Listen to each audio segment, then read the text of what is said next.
How's it going, guys? Are you? Welcome to Let's Beat It Together, Oh, you get the to introduce. podcast. Please don't interrupt me when I'm introducing. Please go Welcome ahead. to Let's Beat It Together podcast, episode number 12. Today we're going to talk about the benefits of multivitamins. We're going to talk about kilns and making statues for your home, decorations. And we're also going to talk about some articles that Jaguar has attained today. Tell us about those articles. Well, yeah, we can just a quick overview, I guess. We got an article that states that GameStop has no answer to digital downloads and that their business model is broken and they are going to die. That might be the extra grim version of it. Okay. Sounds like some heavy material.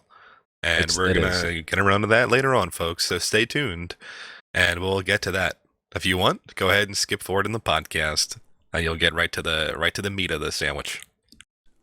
You're going to have to guess how far ahead to skip, though, because we can't. I don't know when we're going to get to that. Can't make any promises, folks. Yeah, okay. I'll tell you something. And the reason I mentioned kilns today is that I found a fantastic deal on Craigslist. Now, this is what I do. Sometimes I go to Craigslist and I look at the stuff they're giving away for free. I used to not do this, but I'm like, hey, there are people that giving away free stuff, and I've got a truck. If you got a truck and you're not looking at Craigslist for the free things that people are giving away, then you're not utilizing your truck, and you're not getting the best bang for your buck with that truck.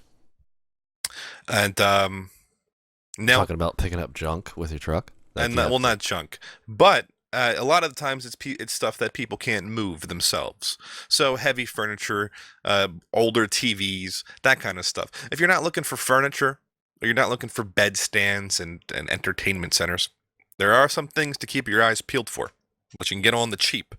And this is how I'm going to acquire my kiln. I've been looking at Craigslist for a kiln because I've been wanting a kiln for a while. I've always been into sculpting clay. Sculpey clay when I was a boy. I used to make little monsters. We put them in the oven, it hardens, you put them on the shelf, give them to your mom. A kiln is the thing that spins around with clay on it. And no. What is a kiln? A pottery wheel is the thing that spins around with the clay on it. A kiln is what you fire the clay in at very high temperatures so that it hardens. Harden it. Okay. Mm-hmm. And you can put other things in there. Certain kilns, they get hot enough that you can harden steel in them. And a lot of kilns are used for glass. I'm not sure on all the details here, but what I will tell you is I found the kiln for $250 on Craigslist. It's in Delaware, so it's about 55 minutes away. It's going to be a little bit of a hike for me, but it's for $250. Now, that sounds expensive, but if you know anything about kilns, is that a sizable kiln? And I'll tell you something, this one is 27 by 28 inches, 15-inch interior. If you know anything about kilns of that size, you know they cost about $3,000. So I'm going to get a $3,000 piece of equipment for $250 on the cheap. And it's because there's an old lady who's living out in Delaware who got dementia. Now, she liked to paint her little pieces of china. Very sad. Sad for her, but good for me because now she's selling this for very cheap. So she paints her little china. She gets dementia, and years later, she's not able to do it anymore. So it's been unused. And I think that they're moving her into her home. Her kids are, and her kids are listing a bunch of her stuff for sale. And one of the things is the kiln. So I contact the daughter and I say, hey, look, I'm gonna swing on by in my truck. I'm gonna come take a look at that kiln.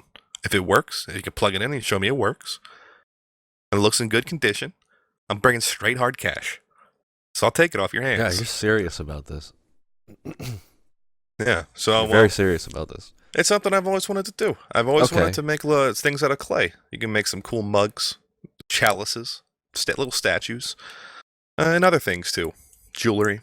I'm not going to really do much jewelry myself, John, but possibilities are endless. Okay. Well, you don't want to do jewelry. No, I don't. I mean, I might make. You gotta make my own little Etsy shop. Maybe open a shop on Etsy, sell pieces of jewelry, maybe little rings and little amulets. I'm sure that would be a profitable venture. Yet, I think it'd be more interesting. The other stuff you mentioned, probably, as long as it's quality. Well, you John, put your heart into it. I'm sure that you could do great things with that kiln.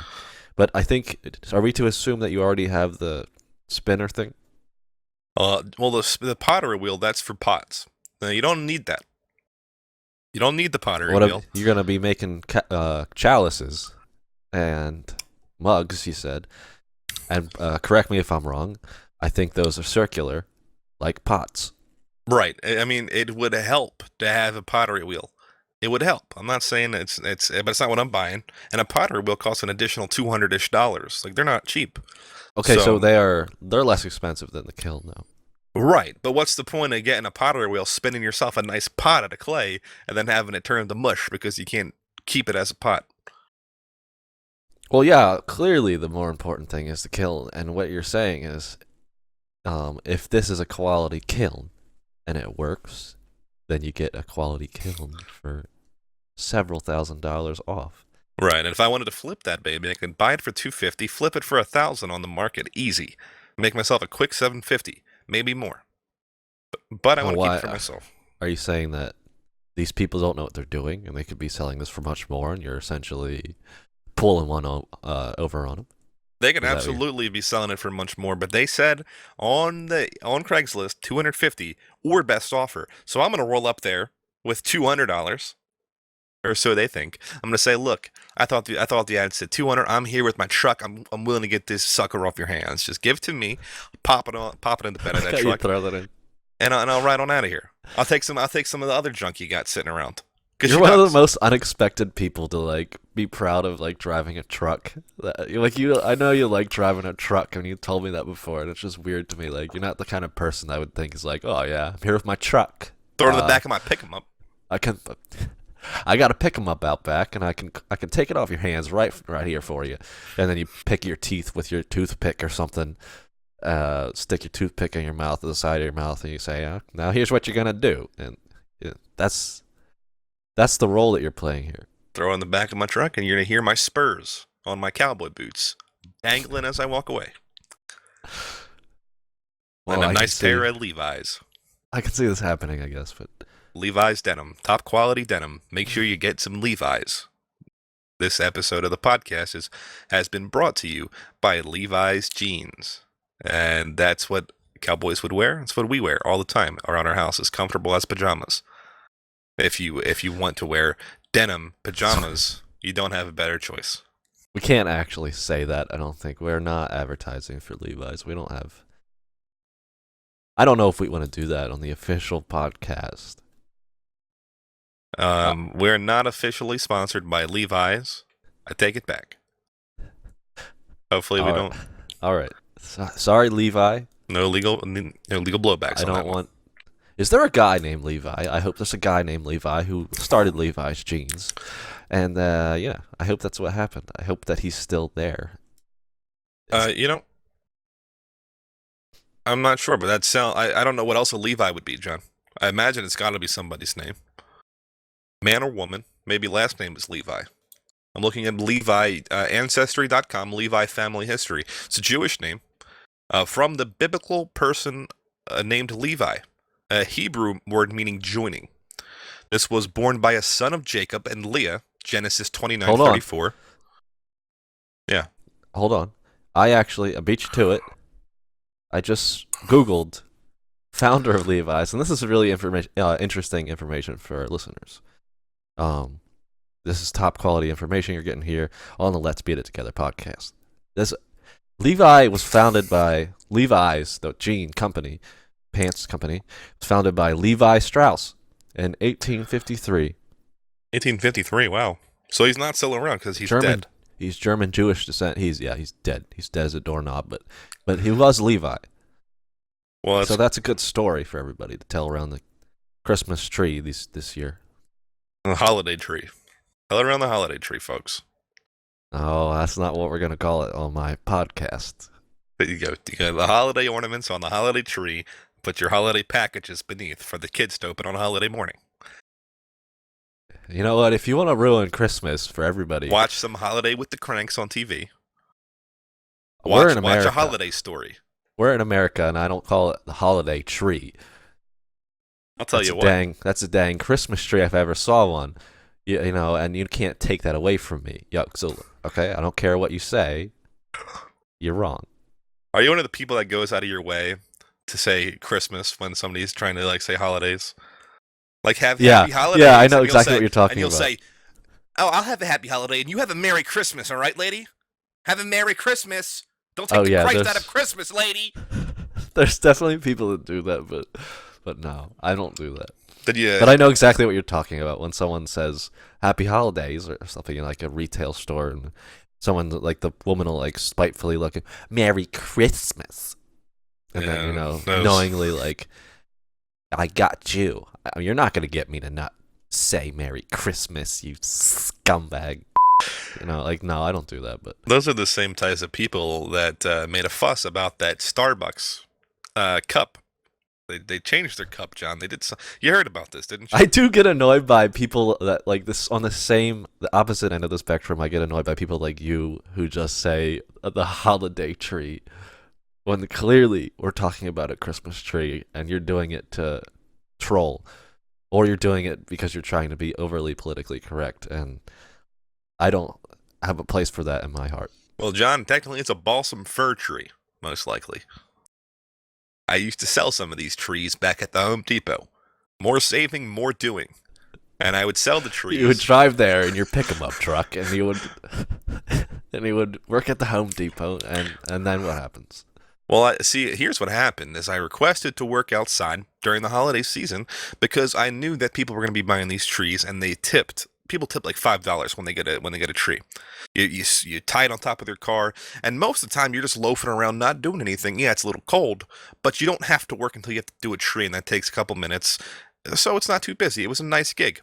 So I decided I wanted to be outside. I went outside and I cut trees. I learned about the trees. I learned about the types of firs. You got some balsams, some Douglases. You got different ones, and so I attained some knowledge in that respect, and I had a nice time doing it till the Christmas season was over, and I got fired from the Home Depot. Because you were acting inappropriately on the grounds. Is that correct? Well, one of the number one rules at the depot is that you don't take contractor work because Home Depot provides these services. There was a woman, nice lady there. She had some children with her. She said, I was telling her about the types of flooring that we had available. She said, "Well, could you come and lay it for me?" And I said, "Well, we offer that service, yeah." And she's like, "No, no, no, no. Can you come and lay it for me?" And my first impression is, this is like one of those pornos where she wants me to come by in my Ooh. work trousers with my nice tool belt on to lay the floor for her. In your pick 'em up truck. Yeah, she's gonna be sitting there with a bikini on out in the sun by the pool and be like, "Well, would you like some lemonade?" And she's gonna try to me right there on the floor that I'm trying to lay. But that's not what happened. What did happen is I spent the whole day laying this shitty floor down. It didn't look great by the end of it. They picked a bad floor, but I put the floor down. She came back. She had some questions about the floor. She came back next week. I wasn't there. She asked somebody else. She said, "Is Luke here? Is Yogzilla present? Because he laid a floor for me." Word got around that I put down a floor for a woman who was coming in the Home Depot asking employees. That got me canned right away. It took me right around the back and tossed me in the can the next day. Well, that's kind of not fair. I mean, it's not. She could have just been making something up. I mean, why didn't you just say like, "Oh, I don't know what she's talking about"? Well, I think that she mentioned me having laid the floor for her. I don't think it's fair that a lot of the guys that worked at the Home Depot were contractors on the side. I mean, yeah, you don't want people giving away business cards, right, at the Home Depot because they do provide services. So if you've got a contractor that working there giving out their business card, like, "Oh, yeah, don't get the Home Depot to do it. I'll do it." I told him, a Home Depot offers this service, ma'am. And she said, "No, I want you to do it." I'm like, "Fine, whatever. You don't want to work through the depot. You want to work through the Yogsula. Whatever. That's your decision, and I'll do it for you." Because she paid me 500 large for a day's work. Yeah, Normally, how I'm getting much? paid $80 for a day's work at the Home Depot. Yeah. Well, it makes sense for you to make that decision, but what did you should have done is definitely tell her, do not mention this Well, in To retrospect, anybody here that I did this for you, please. Do not disclose this. I well, actually buddy, they say assumed. hindsight is 2020. You know they have like secret. What do they call those secret shoppers or something that go through? I assumed that you were talking about some lady who was like trying to entrap you. And They do have some of those guys, and they do come around, but that they didn't get me. That was I got some money out of it at least. I got $500. That's like 2 weeks' pay for the fucking Home Depot. So I retired, I would say, and I went on to spend it all, and have to go look for work elsewhere. well, But this I'm was glad many years ago, wasn't it? it was. And I'm also glad I didn't. How long do you want to work at the Home Depot for? I worked there for I think like 10 months, long enough. Then I got out of Long there. enough. Long enough. Okay. I mean, pretty much any real retail job. You can't be too sad if you do end up getting fired because they're doing you a favor, really. Kind of like, hey, maybe do something else with your life at this point. Maybe Mhm. figure something else out because sorry that this job didn't work out for you. Yeah, no, I feel you. And then one of the retail. Look at this seamless transition here. You're gonna love this. Yeah. One of the big boy retailers getting too big. Oh yeah. Some of the retailers getting too big. Like what? Yeah. Like GameStop, perhaps? GameStop. Oh, wow. We are doing a video game podcast here, and GameStop is struggling. Godzilla. And, according to the Wall Street Journal, I believe it was last week, their shares plunged about 15% to $33.42 a share in early trading, and that was. Oh, you're reading an article now. That was as a result. No, that was part of it. That was off the top. You remembered the 42 cents? No, I just read that exactly. I read that exactly just now. And I have integrity. I could have just told you that I didn't, but I did. I read that. But and that was the result of bad news coming out of their third quarter results. Their sales were down. Unexpectedly down. Unexpectedly to some people, but not to me. Unexpectedly. I think that everyone, even my dad who doesn't follow video games in any form, is like, oh, GameStop, they still got stores. And I think after Blockbuster went under, Your dad doesn't sound like that. oh son, GameStop, they got some stores up, son. You gonna drive there with your pick 'em up truck? Well, Bring them back a 24 pack. I can't believe they didn't go the way of Blockbuster up that. But if you say so. Folks, my dad doesn't sound like that. No, not at all. I've met the man. He doesn't sound like that. But what after what happened with Blockbuster, I feel people are much more skeptical about these physical retail video game stores, any kind of rental store, any store that sells anything that has a digital alternative, and the bookstores. Now that there's Kindles and all these other things, the bookstores are suffering. We've got Borders and all the other ones. I don't remember their names. Barnes and Nobles. They're having issues. So Blockbuster went under. A bunch of bookstores closed because there's digital alternatives. But Yeah. that's been the case with video games for a little while. GameStop has survived so long, I think, on the strength of just huge launches of AAA titles. I think they have enough sales from enough kids that still go out with their parents and want to buy a game. They want to buy Call of Duty or something. I think they've survived based on that. But even now, you're starting to see a slump. Right. Well, if there was a video game store that sold exclusively PC games, they would have been out of business a decade ago.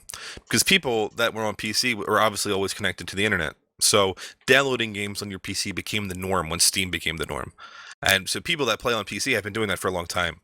PC like physical copies, they must be minimal compared to anything else. But with consoles, the whole like always online thing and even internet connectivity to consoles hasn't been like very good for very long. People have been using like lines from like phone lines and I'm not sure what they were using, but it wasn't like super commonplace. And downloading off of your Xbox and PlayStation and whatnot have not been super commonplace either until kind of recently. I think the newer generation of consoles, everyone's kind of used to the online thing now, much more than before. Where downloading games is now becoming more normal for consoles, where they're starting to catch up to PC in that regard. And I'd say give it another 10 years, people aren't going to want to go out and get their get their physical copies anymore. And you know what? This thought just came to me. I think the reason people still get physical copies for consoles is because they can put it in a library of sorts, put it on their shelf, and they always have that game around.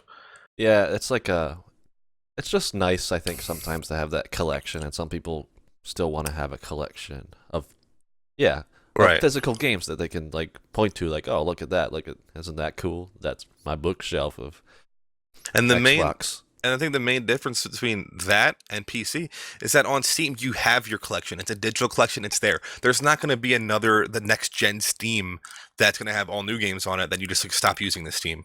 So I'm not going to retire my library of 100 games and then start using a new Steam. And then I'm never going to see those old games again because I'm not going to like boot them up again. You know, with Yeah, consoles, you stop playing the old consoles, but you still have the games. So you still have your library. You're like, yeah, I have all these games for Xbox 360, even though I never play Xbox 360, I have all the games. Like here they you are. know, you know what Steam does well, I think, really well, or what Valve, I guess you could say, does well, because is they do a good job of letting your profile is really um, very good view into your collection, and it gives you kind of a personality and individual quality and stuff because Steam will tell you when, oh, your friend owns this game already or something, or it'll tell you how many games you have total in your library, Yeah. in your profile, and they try to make it personal, I think, and that gives people that collection pride, I think. Right. It shows how many you have. It shows like how many hours you've spent in the different games. It shows the recent ones. So it's got And the that hours played is a collection huge sense. one, I think, too. Yeah. Yeah. So it's got a sense of collecting in that regard. And I think that consoles eventually will catch up and they'll have like, oh, now access all of your Xbox games from the Xbox Live library, the Xbox Library, and you'll have your Nice. collection there. And you can access it any time, and people are gonna be like, "Oh, now that has caught up to Steam, it'll feel like you have your digital collection now, and you won't need the physical collection as much anymore." And that's when GameStop's in for a real treat because if they're not gone by then, they're gonna be in real trouble. Because the only thing they've been making money from recently has been their or the scamming the good folks that come in to try to trade in games. Mm-hmm. You come in, and Yeah. everyone knows. I mean, this is an age-old story now. You come in with your game, you give the game to the gentleman at the desk there, at the counter, and he'll say, "Here's $5 for your brand new game, and we're gonna sell this sucker for 40." So they just turn And a that's an profit. exaggeration, but it's generally true. That's almost, and in some cases it might be totally true. They That turn massive profits. It's really crazy. Yeah, and I think some people are shy away from selling online. Like you can sell your game on eBay and get like $30 more for it, but some people just like, it's too much of a hassle. I don't want to have to ship to people. I don't want to have to deal with people online. And so like GameStop has always had that convenience factor, I think, working in its favor. Yeah, People I are just just lazy about it, like, I don't care, this game sucks, I don't want it anymore. I just want to buy this game. So I've done that before. I've actually gone to the store knowing that I could get more money if I was patient with this and sold it at eBay or something. But I just was like, I want to play this game tonight now, and I would go out and I like rarely, but I've done it before, so I know the feeling. But I think even that's starting to wane. I Uh, just had a vision of the future, friend. Here's something. Now, I don't know if you saw there was recently a video about Amazon drones. Did you see this video? no, You've heard about the Amazon drones, right? I've heard about what they want Well, to they, do. they The finally showed a dream. video of it, and it seems pretty neat. The one drawback appears to be that the drones don't have a lot of space to actually carry packages inside. They can only go to one house at a time.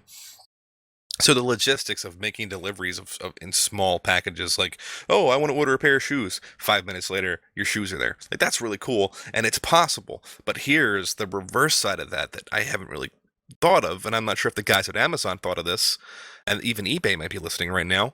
And folks, this is $1 billion idea. I usually have one of these every podcast. You have the drone fly over to your house.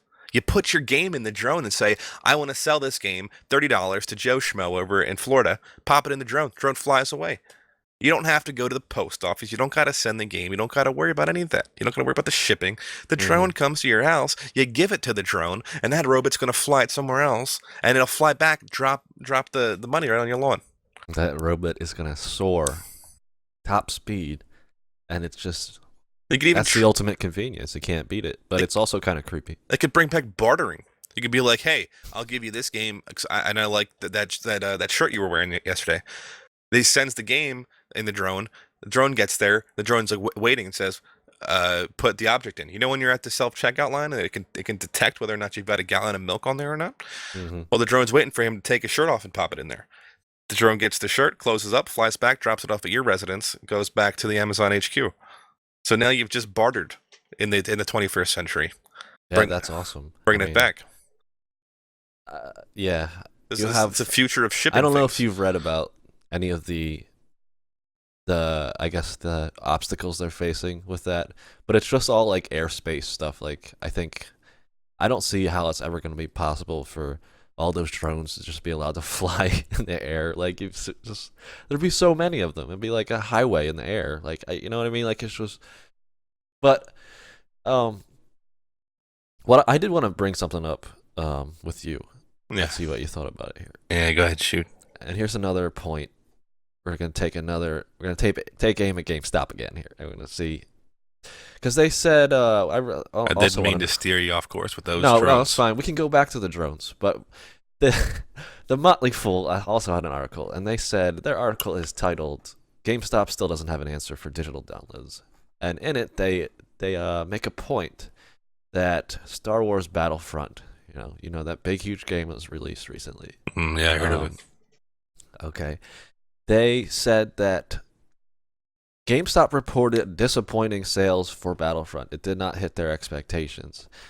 While EA announced that Battlefront was the biggest digital launch in the company's history. So, what does that tell you about where we're headed? I think it's indicative that consoles are now getting on board with the downloading train. Hmm. Not going out and getting the physical copies anymore. Like I can download this from the comfort of my home. I'm not sure if are consoles offering preloads yet for games, where like if you pre-order it, you can install it but just not play it until a certain time. They do that on Yeah, PC. yeah. So if I so, think you can do that. I don't think I've ever done that before, but I think you can preload it. I'm not totally sure though, but I think you can. if you can't now, you will be able to eventually. And that's the thing is that there's just so much more convenience in ordering something online and not having to get the physical copy.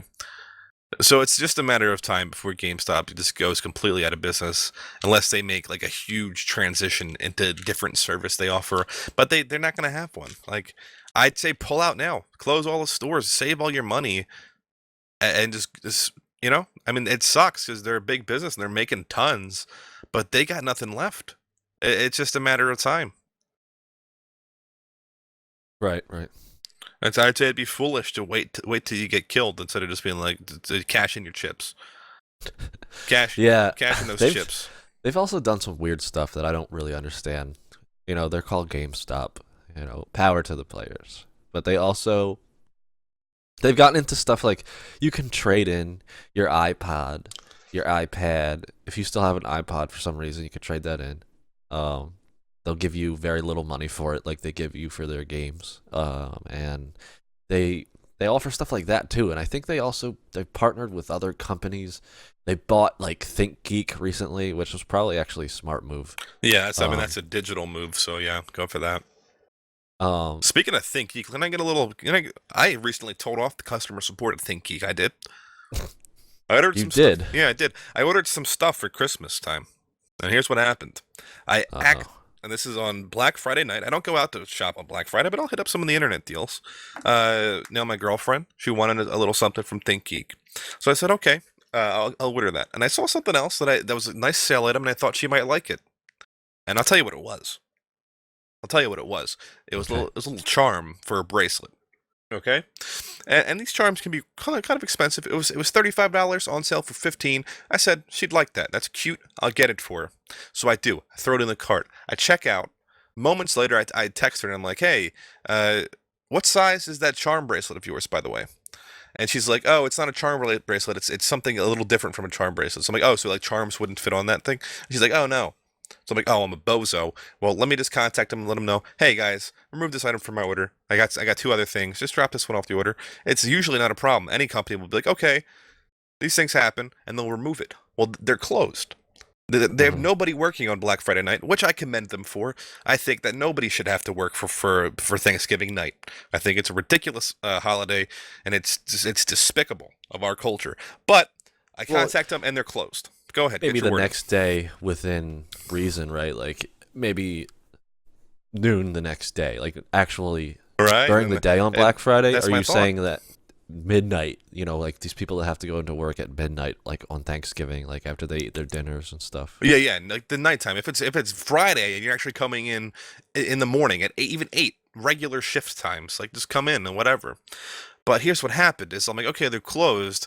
I'll just call them back tomorrow, and I'm sure they'll be understanding. Like, yeah, we were closed. We didn't have anyone scheduled, so we'll help you with whatever you need help with. And I'm told, oh, sorry, we can only help you with that if you contact us within 30 minutes. And I'm like, listen here, buddy. I think the guy's name was Jeff. I said, listen here, Jeff. I contacted you within 5 minutes last night, but nobody was there. Okay? And he's like, sorry, sir, there's nothing we can do. And I'm like, okay, Jeff, let me talk to your supervisor. So Jeff makes me wait for 10 minutes. Finally, I get around to the supervisor. The supervisor's like, hello, sir. Uh, can you tell me Is about that, your problem? is that what he sounded like? Like, is this an accurate No, it was text. This representation? is all text based. They don't even Oh, want to talk okay, to you. Can't even okay. talk to a Thank you person for voice to clearing that voice up. anymore. No, you can't do that. They'll go to the ends of the earth to avoid letting you do that. Yeah, so what happened? It's easier for me to be an asshole, and you'll see that in a second. And the supervisor's on with me, and I say, "Listen, here's my situation. I'd just like to be able to take this item off the shipment. I don't want to have to pay for this." And she's like, "Well, sir, what we can do is send you a reship package, and then once you get the package, you can email us and let you have it. Then we'll provide you with an RMA number, and you can take it to your post office and send it back to us." And I'm like, "Listen, lady." First of all, why can't you send the number and the package at the same time? Why do I have to contact you back and communicate with you even further to get the number from you? Secondly, that's just making more work for me. This shouldn't be an issue. I should have been able to contact you last night, and I should have been able to take the item off. And because you weren't working last night, you should have taken it off today. And she says, well, I'm sorry, sir. We can't do that. And I'm like, you know what? You're creating a lot of work for me. This is a hassle. This is not the type of customer service I'd expect from ThinkGeek. I've spent hundreds of dollars at your shop in the past.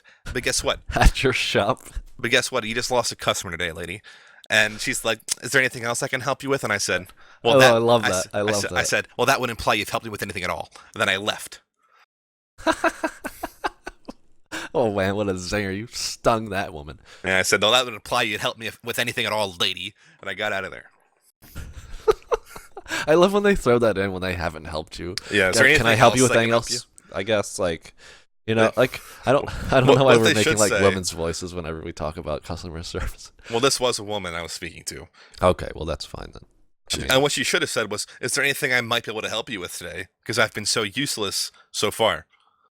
And I could have said, "Yeah, put me on with the CEO. I'll talk to him directly because you're not being a help. Jeff was no help. You know who's hiring these people?" I think the problem is like a lot of the times you think that well you're better at maybe you're better at arguing um, with someone through text, but they're also better at just shutting you out through text. Oh yeah, they don't have to. Yeah, it's impersonal. And you They know can what? just be like, oh, You know ignore. what? Think Geek. We got about 20, 25 people, maybe less, that listen to this podcast. And we're gonna get all these folks at home on board with boycotting Think Yeah, Geek. no, yeah. None of us are gonna spend any money at Think Geek. If you share this podcast with two of your friends, if all you do that, then we're gonna be talking about like thousands, hundreds of thousands of people that are gonna know this. Thank Geek, We're, whatever. we're name standing is. up to them, folks. Boycott Think Geek this holiday season and next one too. Don't And buy tell their them, trinkets. And tell them their the Toad treasures. Boys sent you when they're reporting back. When they go, "Oh, we're going out of business along with GameStop." You say, "Tell them the Toad Boys sent you," and then they'll be like, "Oh, the Toad Boys, I remember them," No. All right. and then they'll know. It's probably because I bet GameStop bought them out and just inserted their terrible customer service Well, in there. You know what? I'm then- glad GameStop's going out of business. That's the verdict on my end because now the ThinkGeek is GameStop. Burn them to the ground. All right. Well, that's the official word on that. There we go. Are we going back to those drones? Yeah, you want to talk about the drones again? I don't care. I'm sorry that I interrupted you. Well, I'll tell you something. Is that, and here's something else that's interesting. Because you mentioned before airspace restrictions with drones, and that's a valid concern, and I don't have a solution to that. I'm not sure the guys over at Amazon or any of these big drone manufacturers do, but I'll tell you something. I was looking on Amazon, and I saw some fantastic deals for drones. On Amazon, you can buy your own drone for $100. You can get a really good drone for $1,000. Like the $1,000 is all you need to spend to get the types of drones you can attach like rifles to, and fly around with it like an assault drone. Just $1,000. Now, here's a scary picture of the future, John. You got these crazy nut jobs out, going into Planned Parenthoods, going into college campuses, and shooting people. Well, give it 20 years, they're going to drop a couple $100 on an assault drone, fly them into the campus, shoot everybody down. They've got a bird's eye view up there. They can see them running. Heat-seeking missiles on those things, probably. It'll be a massacre. You got these things on the public market.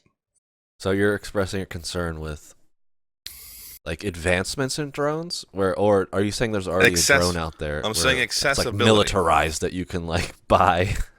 John, to terrorize people. There are plenty of people, drone enthusiasts, they call themselves, that can modify these things. Oh, and I've heard of those. And they sell their modifications, and you could easily, right now, you could assemble yourself a military drone. Give it 20 years when drones become more mainstream. Oh, absolutely, John. These nut jobs are going to be flying around military-grade drones into schools where we have our children going to school in class, and they're going to wipe out the whole place.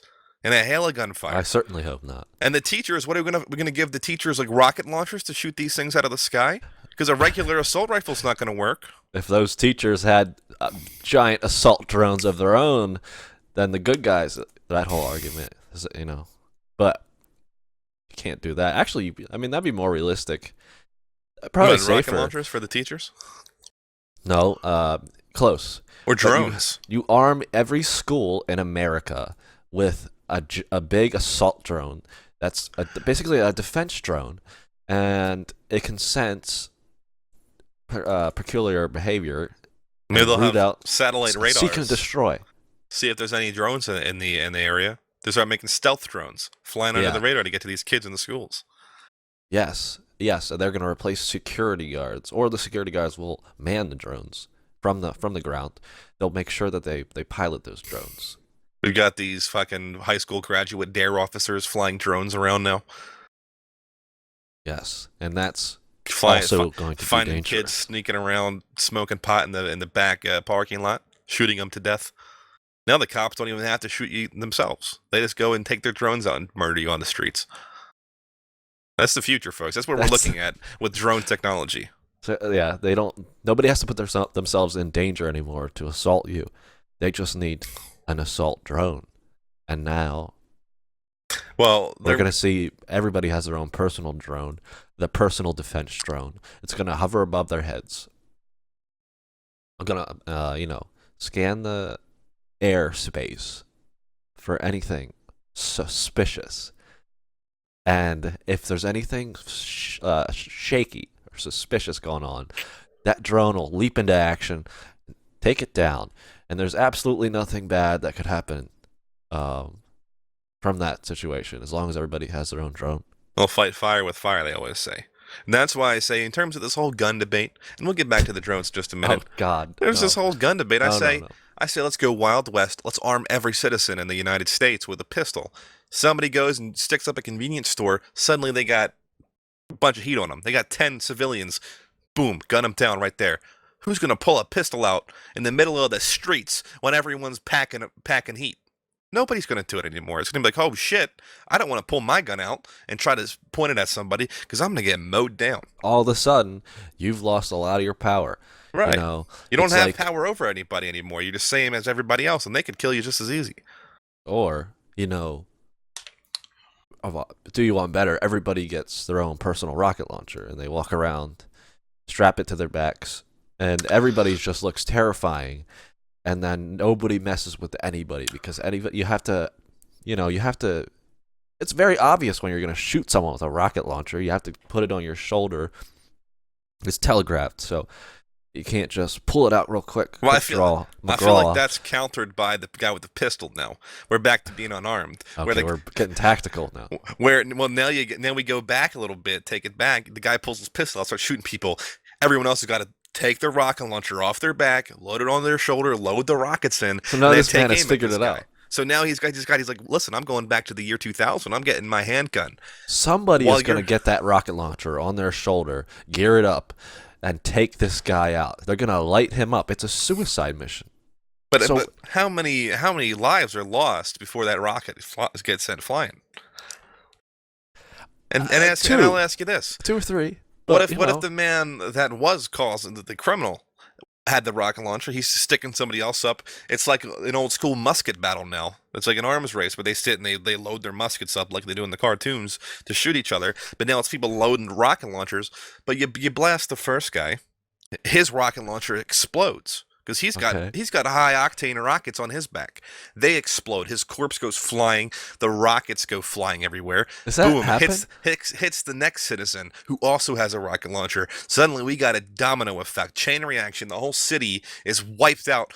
Carcasses flying around, and they're all strapped with rocket launchers exploding on each other. A packed city like Superman New York City comes through. Yeah, that's it. And Superman then comes through and he's like trying to stop the chaos. Oh, stop shooting everybody! And then whoever his enemy is comes flying in and crashes into him.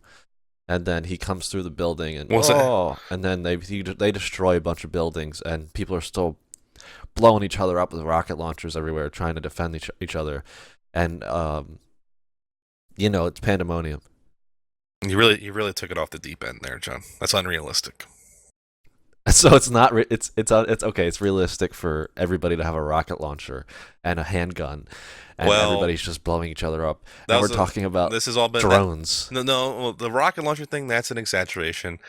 Not going to happen. But the drone thing, that's a valid concern, and I would keep an eye out for that. I'd say the sooner you get your own assault drone, the safer you'll be. Arm yourself before they come for you. You can bet dollars to donuts that the government's got their drone army already. So we covered the magical part of the technology of drones, the possibility of having drones to just kind of fly to your house and deliver things to other people for you. The days would be gone of overnighting things that people left at your house for them. And we've also covered the dangerous part of it, which is to say that the technology is already there for the bad guys, the terrorists, and the psychopaths to get their hands on a drone.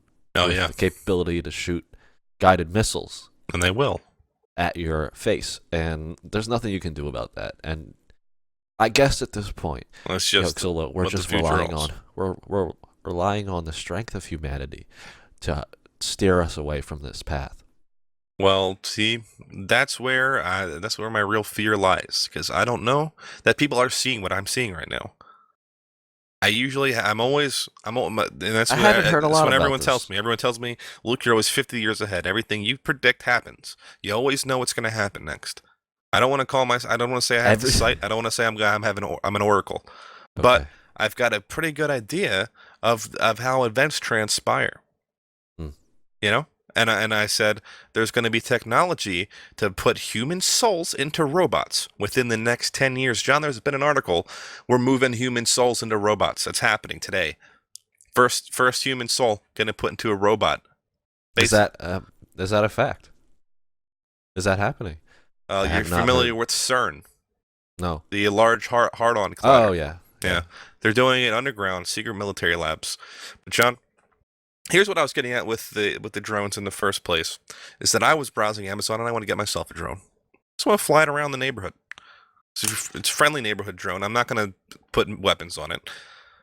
You have the money to just buy drones now. God, you're loaded.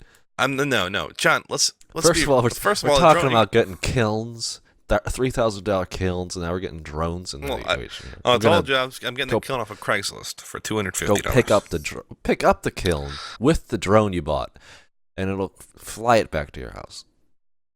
And now we're talking. That's going to take a heavy-duty drone to do that kind of work. but that'd be ideal. Yeah. But you can get a drone for like $100. But the cool Pick thing 'em up about a drone. drone Okay. is you can operate it from your computer. And I've got a window to the left of my computer. You saw it, the one with the air conditioning unit.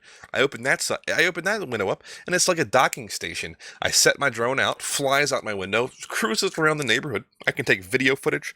I can fly up to people's windows and like spy in their homes. I can do whatever I want with it. And then I just fly it right back into my window, let it land, close the window. Maybe even get some kind of remote control to open and close the window. That'd be pretty sweet. But that's, I mean, Yeah, you wouldn't want to have to worry about physically lifting that window up because that's not cool. That doesn't fit the. well, if you're gonna fly a drone out of a window, you're not gonna go. When's the last time you saw a Star Wars movie where they had a bunch of stormtroopers walk over to the side of the spaceship and lift it up like an old rusted garage door? That shit opens up by itself, John. Mm. Yeah, you're right. It usually does. No, it always does. Every time. It's not a single time that they had to do it themselves. Go watch it again and pay I guess in attention. the name of practicality, you might say that that's not possible for you right now, Well, but that maybe that drone is possible. right. Well, my next venture, I'm getting the kill, and I'm going to focus on that. And then once I'm looking for another hobby, I'm going to definitely get into this drone business because I want to be on the ground floor of it. Because it's going to take off. It's going to be a big to do in the future. You don't have a drone, you're basically it's like not having a computer. Like right now, who doesn't have a smartphone? Like old people and people that live under rocks. Like you're living in Norway maybe, and they I don't know what a iPhone is. They're living under infinite igloos or something over there. But that's what drones are going to be like in 10 years. You don't have a drone, people are like, what? They're like, oh, yeah, I got the new iDrone 6. They're going to be like, oh, what's that? What's a drone? And like, this kid's an idiot. He's going to get beat up at school. He's going to get bullied. And you're not going to fit in socially if you don't have a drone. I mean, this is what I think. It's my opinion. You think that drones are going to become so mainstream that they're like going to become your phone? Right. I mean, yeah. You can already control your drone with your phone. We are seeing a point, I think, where smartphones aren't as cool as they used to be. You can't get much better than what we already have with the smartphone. You're seeing like iPhones come out. The same iPhone comes out every year. It's a different shape. It's faster inside, or it's got like more. It's got better resolution. Like whatever. It's not. Nothing happens anymore in the smartphone world that's super exciting.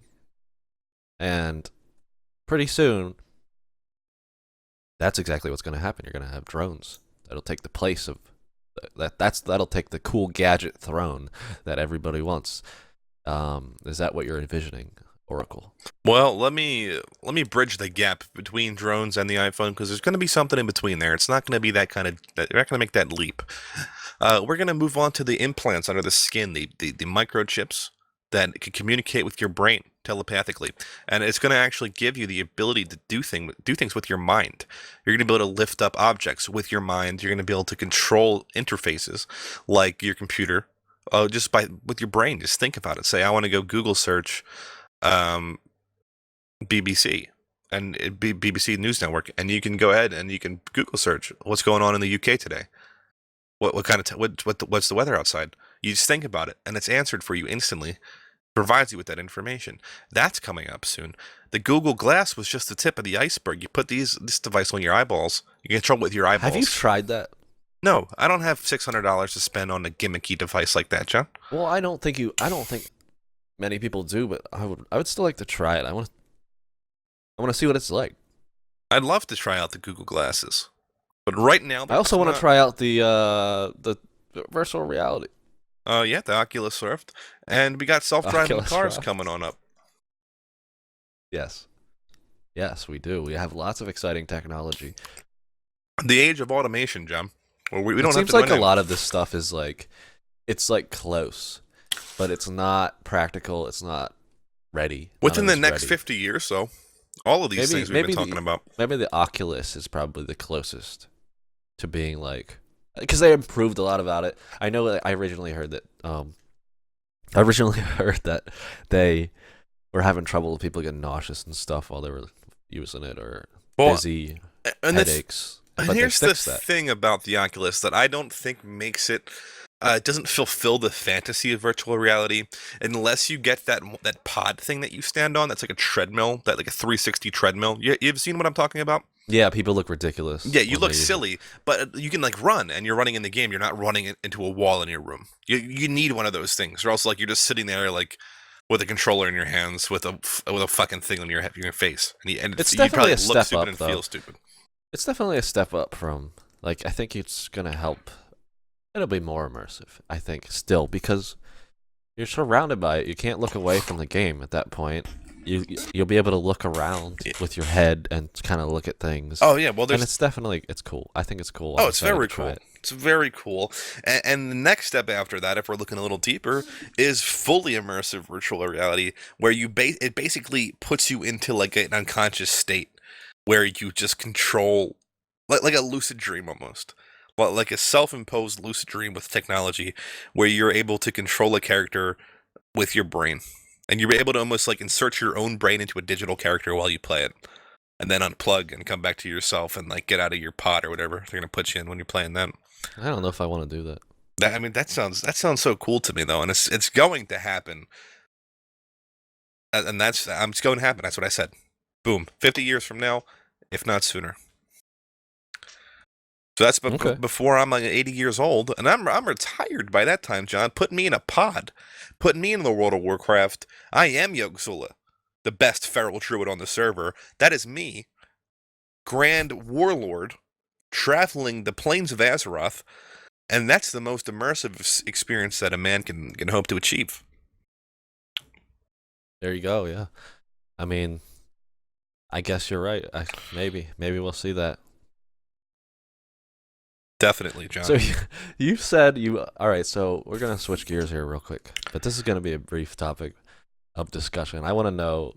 You said you finally pulled the trigger on Ark, and your experience was not positive. Now, we have touched upon it before, and we've speculated what's this game like? What kind of future might this game hold? Because it sounded so exciting. Is it iconic? Is this game going to be a landmark game for the genre?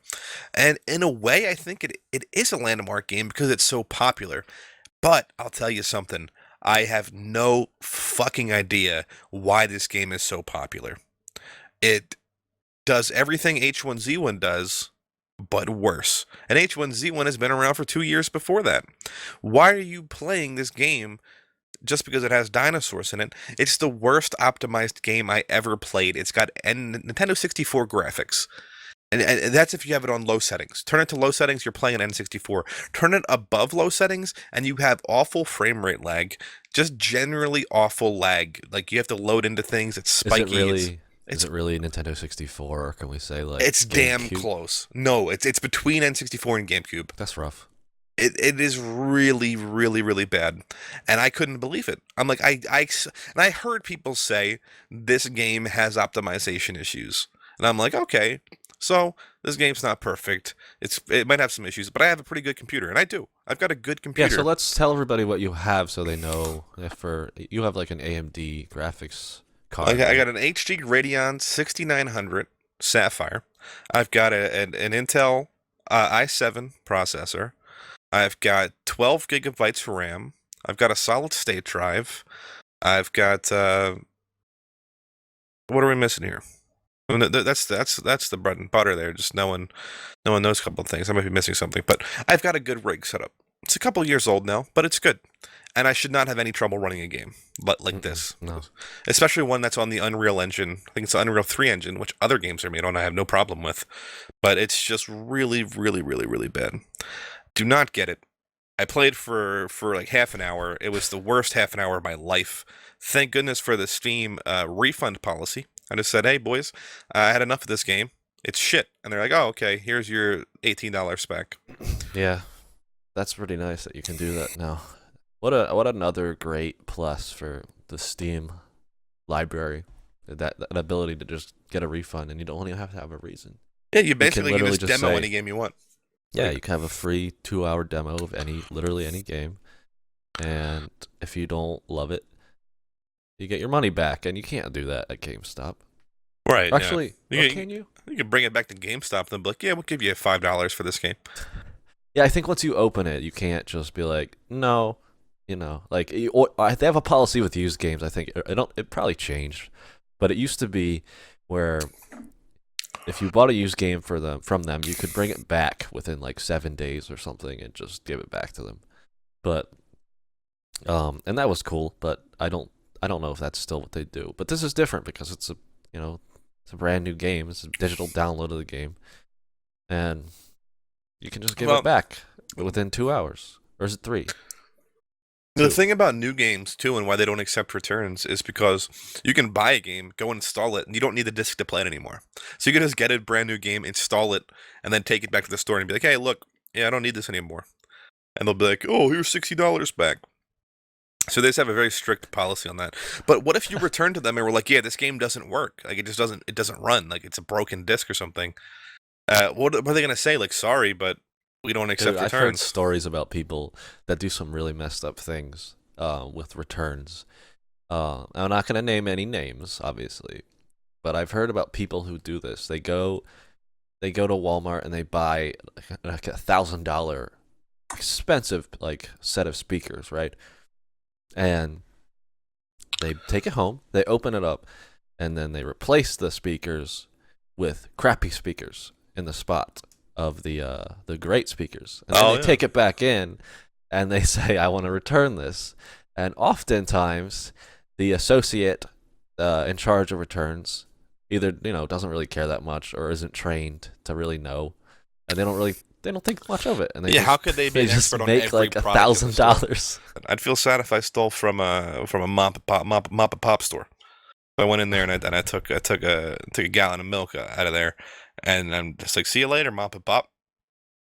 But it's Walmart. It's corporate giant. They're making billions of dollars. So nothing but a little drop in the ocean for those guys. They can take the loss. They've made enough money off the backs of our people. Okay, well.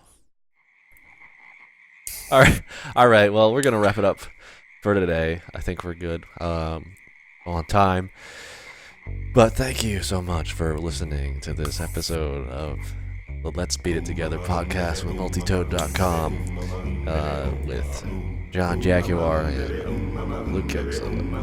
We appreciate you stopping by. And don't forget, folks, this holiday season, we're boycotting ThinkGeek. Do not purchase any products from ThinkGeek or GameStop.